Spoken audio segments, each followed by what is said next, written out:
sinabing na gano'n. Nung may sinabi siyang hindi maganda tungkol sa akin, sabihin ko ba? Huwag na lang kaya.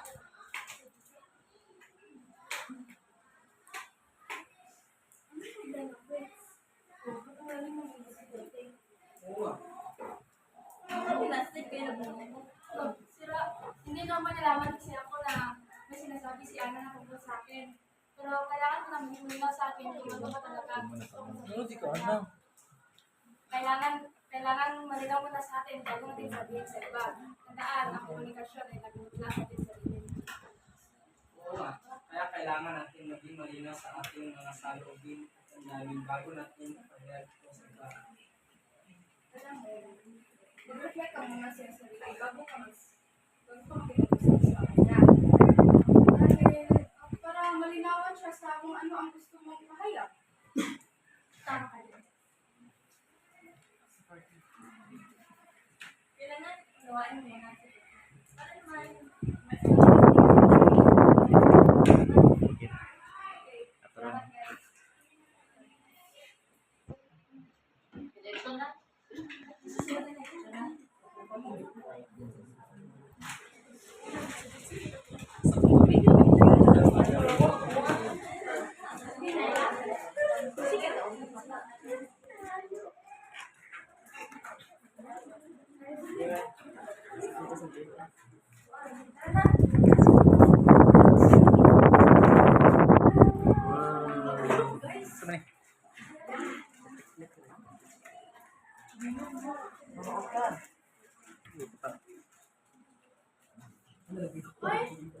malapit na pala akong mag-senior high.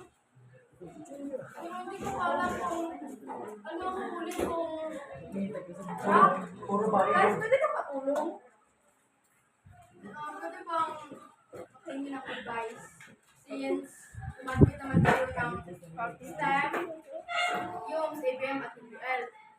Alam mo, bagay sa'yo, kumuha na STEM, kung mahilig ka sa science, English, at saka mathematics. Diba? Marami opportunities doon.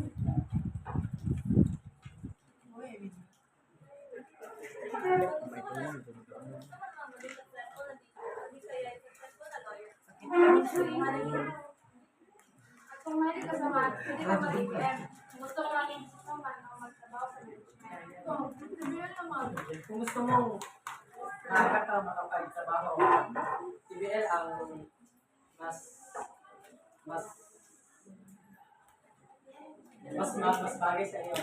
Nandiyan ang cooking, agriculture, processing, at iba pa. Salamat guys. Yeah. Okay. Okay. Alam ko na kung ano ang tutunin ko. Ano sa inyo?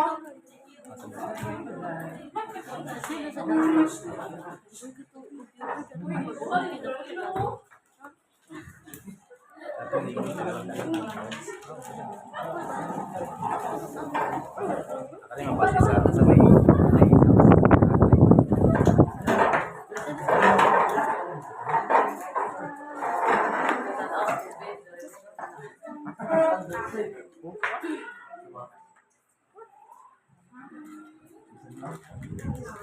Pinagkata tayo ni Ma'am guys. Kami dalawa ni Diana nakatuwag sa grupo na ito. Fritz, Leslie at Ruart, kayo naman ang mentor. Kung nga natin tapusin sa sunod ng isang linggo, guys! Sabi ni Ma'am sa susunod na ito ipapasa. Pero anong partikular na gawain ang kailangan natin gawin? Kailangan na naman natin mag-research, gumawa ng report, at mag-presenta. Yes, kailangan natin magtulungan upang matapos natin ito lang madali. Tama. Kailangan natin suportahan ang bawat isa. Okay, sige. Bibigyan ko kayo ng sa isang gawain. Dapat kayong gumawa nito maliwanag. Opo. Yung lang po, maraming salamat.